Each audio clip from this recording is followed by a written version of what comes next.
folks. Welcome to the Santa Clarita Valley Leadership and Business Solutions webcast. My name is Paul Raggio. And I'm Lisa Raggio, and we are with One True North Leadership and Business Coaching Solutions.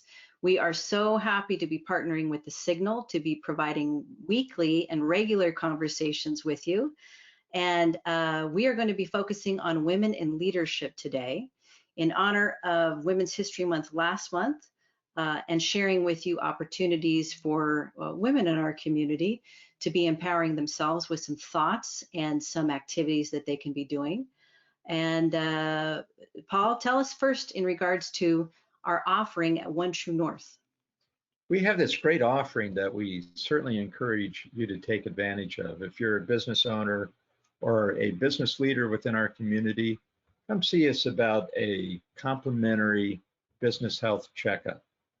And that checkup is designed to go through a checklist of items that covers everything within your business, whether it's people, finances, your vision, strategies, marketing, sales, conversions, anything of that sort that we can help look at within your business, and then potentially provide you some solutions to challenges that you have today. Again, it's complimentary. Won't take any more than 60 to 90 minutes of your time, but it's certainly something that we assure you're going to walk out of there with value. Absolutely, and no strings attached. And for people to find out more about that, they can go to our website, onetruenorthcoach.com. We'll talk about that at the end. But on to our subject and our focus today. Having experienced last month and some things that we reflected on, we were able to provide an article to The Signal. We do that on a weekly basis. Last week was an opportunity to focus on something that we have empowered in our community, which is the We Will Collaborative, and work that they've been doing, showcasing substantive workshops for women in leadership to be developing, practicing, and applying our leadership muscle. And so we're going to spend a few minutes today on thoughts that we have in our experience, some gaps that we've identified in not only personal experience and observations, and some work that we can do that makes a difference to help us grow. As we talked about in the article last week, when women thrive in our communities, the whole community thrives.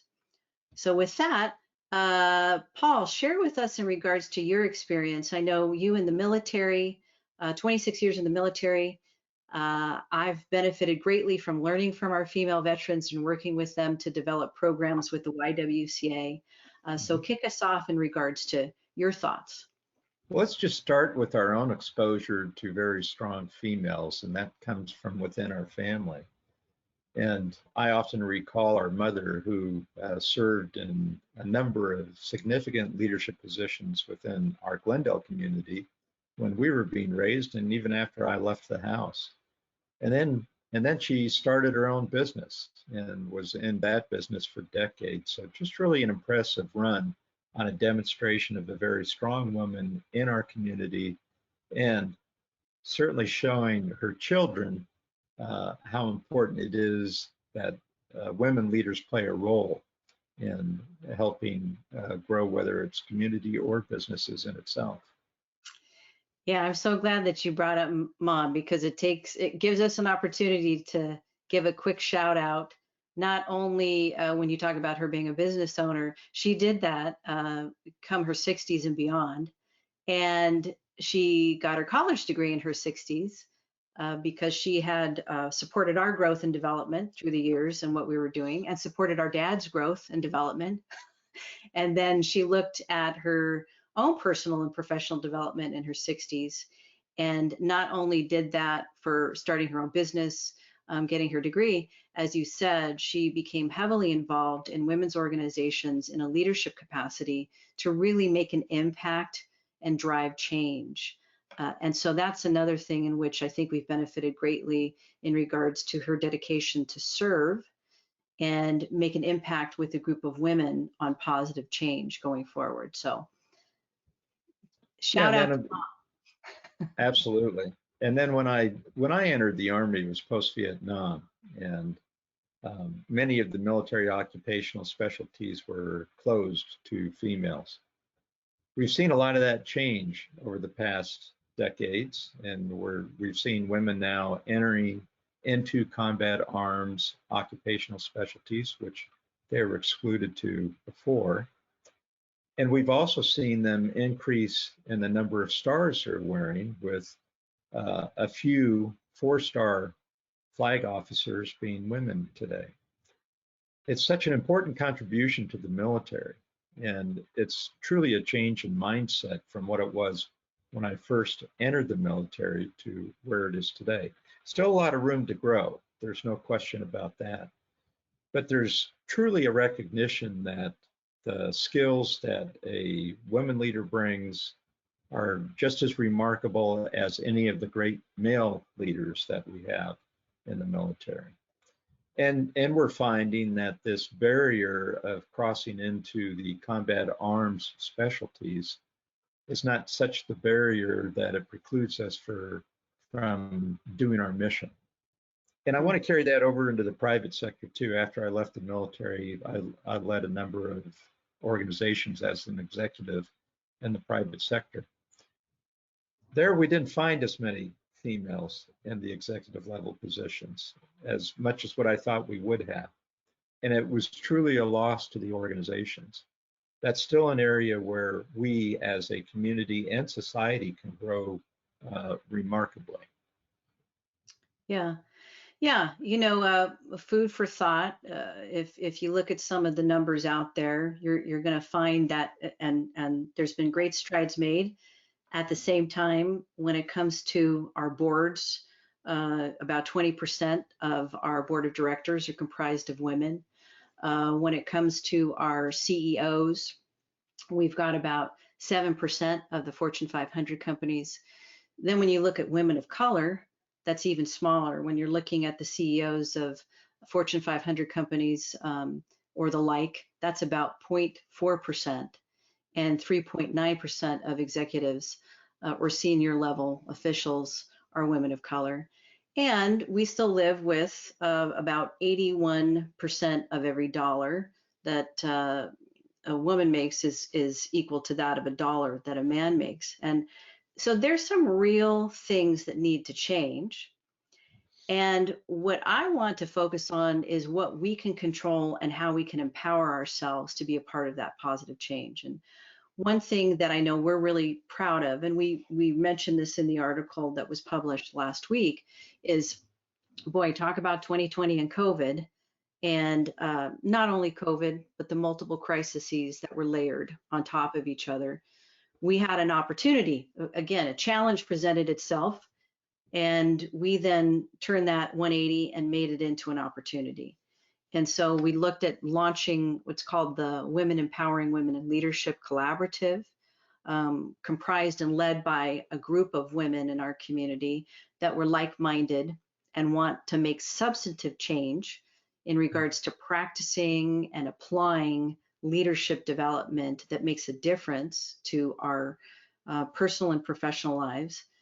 But last year was an opportunity that and I know we're done with this word pivoted, but we really did pivot in regards to what it is we thought we were going to deliver to women in our community in regards to women empowering women in leadership, and then what we ended up delivering. And that was based upon us being sensitive to the needs of the times and looking at a workshop focused on mindset and how critical that is for our resilience. That happened in March.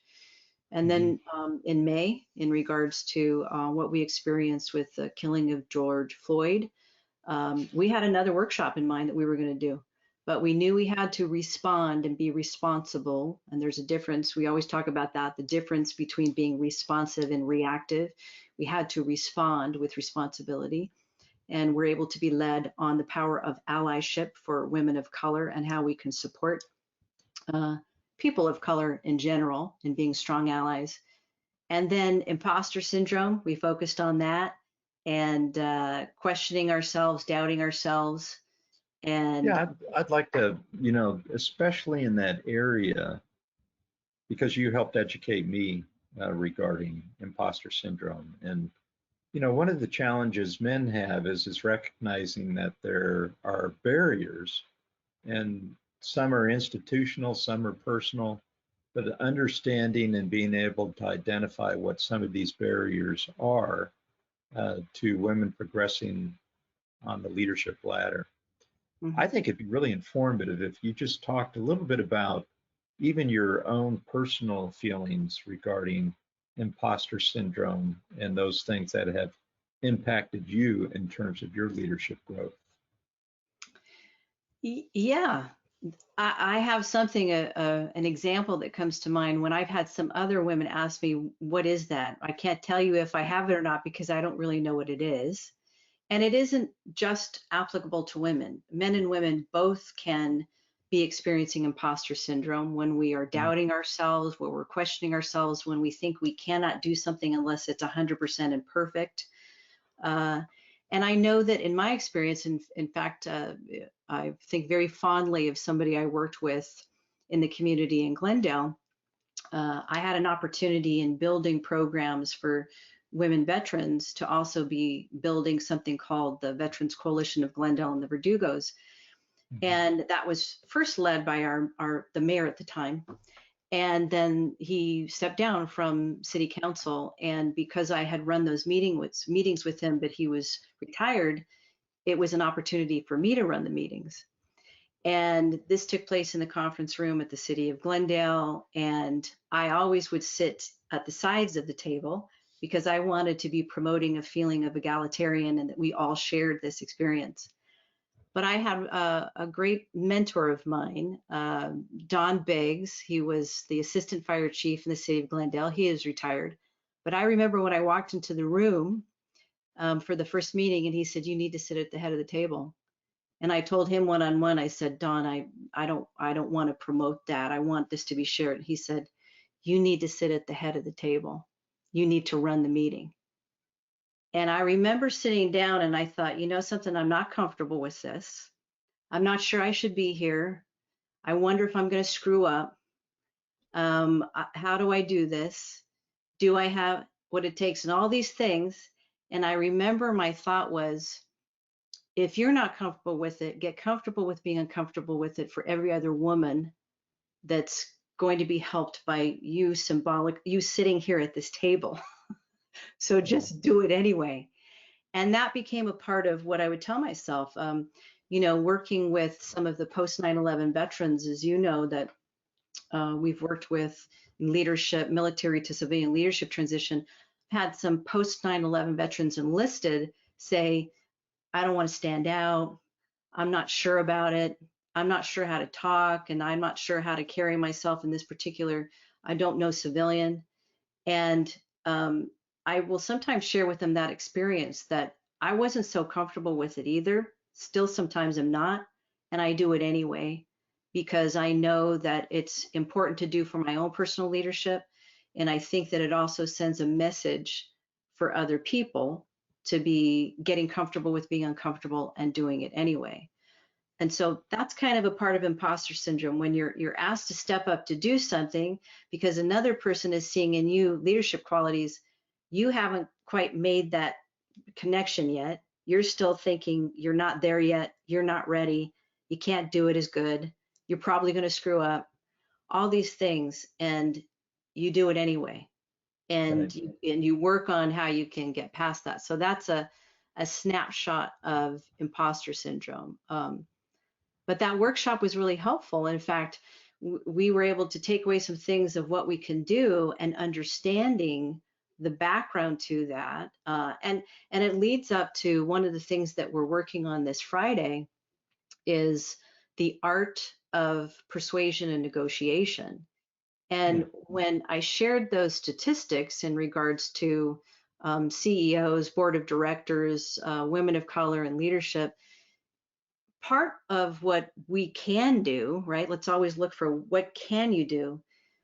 A lot of women are not good, and it's because we haven't really spent time and focused on developing this muscle, on negotiating, on advocating for ourselves, on knowing how to do it. When you look at the difference between men and women when it comes to negotiating our salaries, um, we take a long time to be asking for more money, whereas we know the stats tell us a lot of men on the first interview. will try and negotiate a higher salary. So right there, there's something we can work on. How does that apply to you in your experience in, 26 years in the military, and then you went on to be a CEO for another 14 years? And the differences perhaps that you saw in regards to women in leadership versus men in leadership and the strengths. Yeah, it really brings about some of this stuff that we talk to our clients about, and it's related to Brene Brown and some of her writings. And you see that this whole concept of being able to be vulnerable in your environment, and then looking at how does that translate into leading people and getting connected to them. I mean, those are all important factors. We look at emotional intelligence too, and much more so recently than we have in the past. We looked at traditionally those leadership styles, whether it was autocratic, democratic, laissez-faire. Those are the type of things that you look to put in your leadership toolkit, are these skill sets that you would be a certain leader dependent upon the situation. But what I found over time is that especially our women leaders, they do connect much better because they really leverage their emotional intelligence. So whether it's self-reflection, which is really the first step, and then the behaviors that you exhibit in front of others, where you're more approachable, it's accommodating, you have the ability to connect with those and trying to inspire them toward a particular vision. Those are things that I've detected over time that from a skill set standpoint, that the women leaders I've been exposed to demonstrate those better than what a lot of men do. And leadership skills are leadership skills. They don't follow gender. I mean, they're skills that are relatable to any type of leader, any type of gender, any type of race. The skill set, the principles remain the same. It's your ability to be able to connect with followers and then inspire them to be self-motivated to achieve specific goals. Yes. Yeah. And I think one of those areas, it goes along with imposter syndrome, but it's confidence building. Mm-hmm. It's also, we talk about this in the article, but get comfortable with being uncomfortable with other women, right? And practicing.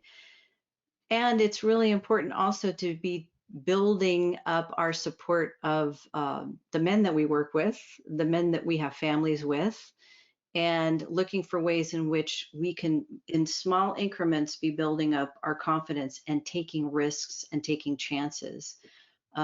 Even when it comes to money, I'm thinking about some of the knowledge that we found out recently in regards to how men experience money or taking risks with money, as opposed to perhaps how women take risks with money. There's a difference and a different approach. There's strengths and we talked about this before. We're all in this together. Quite frankly, we're all in this together. And there are things that we experience more so, like there may be things in regards to men that they experience, but it gives us an opportunity to focus on specific things. And one of them is to just practice doing something and be mindful of the things that you are good at and take stock in that. One of our takeaways in the work that we did in the last year was to create a list in which you consider to be your successes, and have it not be defined just by achievements, but by experiences as well. How you navigated through a certain situation, what you overcame. Sometimes we can even take stock in our own personal, this isn't just related to profession, but I've talked to women and I'm coached by other women too, and in leadership groups in which when I've heard about other women and their journeys professionally, personally, and I pointed out to them, wow, you navigated through a lot. You overcame a lot. And when they hear someone else say it, they think, wow, I guess I did. But we kind of discount that and we compartmentalize it and think, Mhm. okay, in this particular area, I don't know if you've heard this statistic. I remember hearing this a few years ago. Men tend to, in a boardroom, speak up when they have about 30% of the knowledge that they feel confident in. Women, it's got to be at least 80%. So they Right. don't want to be wrong. They want to get it right. And one of the things that we encourage women, men, both you and I encourage business owners and organizational leaders to not get so fixated on being 100% until you decide or deliver, to get comfortable with being comfortable and move forward. You Right. gotta, and we've experienced this with some of our clients and some of our female clients that can get stuck in this, I did it wrong, I messed up, I blew it.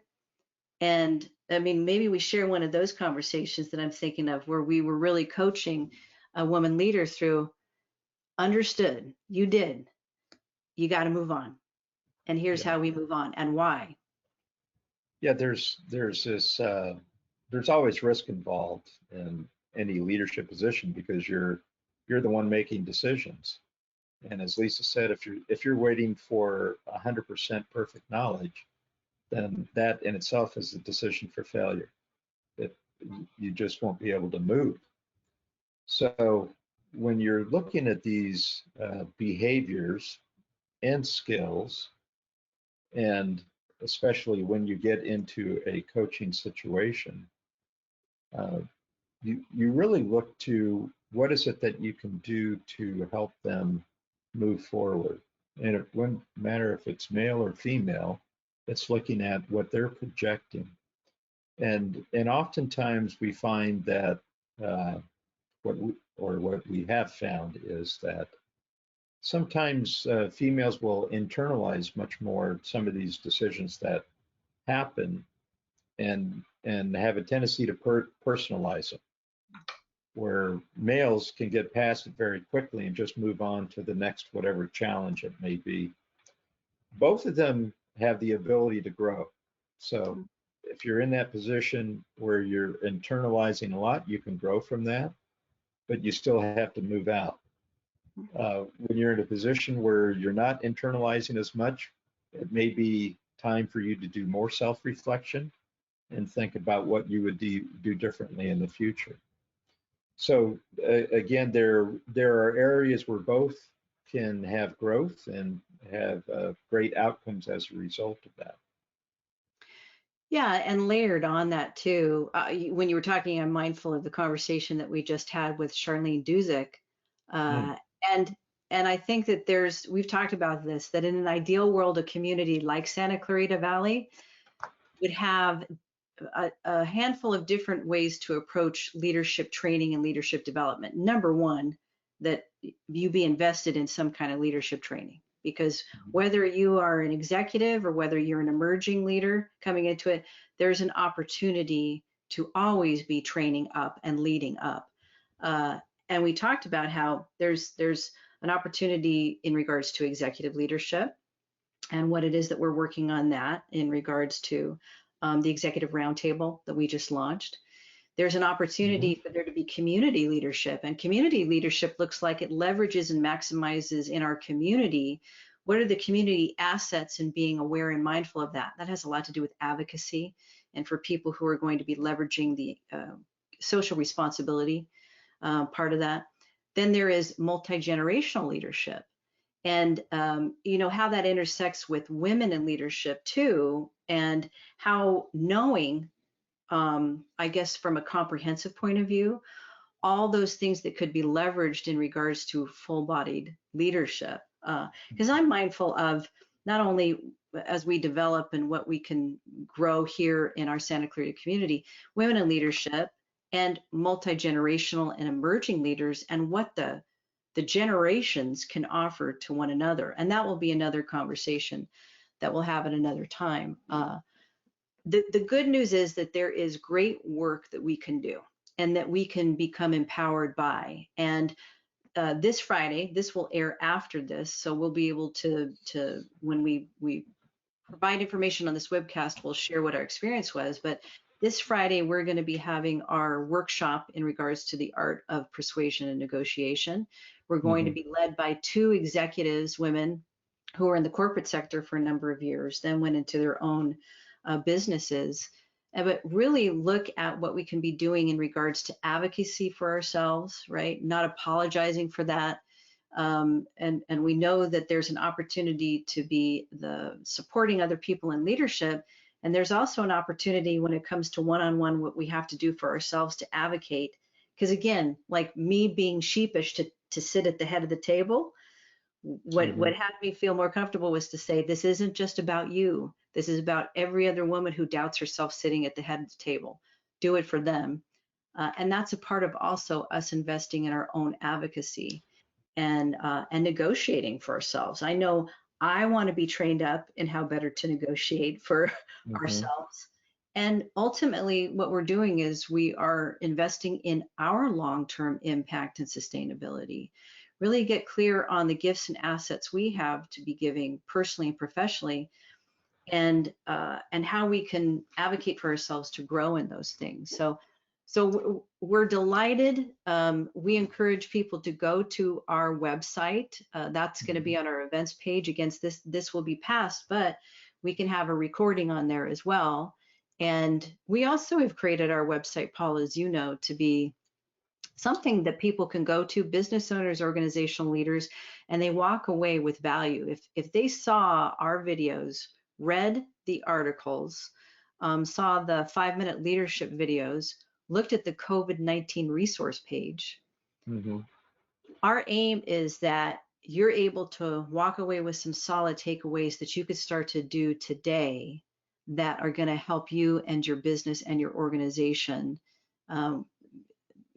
during this time as we continue to move forward with COVID, and as we position ourselves for success in Q3 and beyond. One of the things you brought up, I really want to emphasize before we close out today's webcast, and that you have to be an abundant thinker if you want to be a leader. And Lisa and I use this test. It's called Dreams, Goals, Learning, Planning, and Acting. And we ask everyone who participates in it on a scale of 1 to 10, where would they rate themselves in those 5 different factors. And so that middle factor is learning. And if you take the time to learn and make this a lifelong journey, it's not just something that you get to a certain position and you stop learning. This is something that you should be looking at doing your lifetime. I've had a passion for leadership throughout my life. There isn't a day that goes by that I don't try to either read something about it in terms of an article or a book, or I watch a video regarding it. But it's something, I learn something new every day about leadership, and whether it's relevant to genders or races or ethnicities. There's just so much out there that you can pack in, and ought to be doing that as a leader going forward. So when Lisa brought up Charlene Dusick, that was certainly one of her points, is that you just don't stop learning.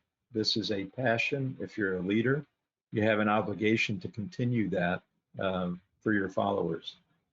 Yeah, good way to end it. And on a final note, we'll encourage you to go to onetruenorthcoach.com, go through our pages, learn a few things, and feel free to, we welcome your feedback, because we're in a perpetual state of learning as well and want to hear from you.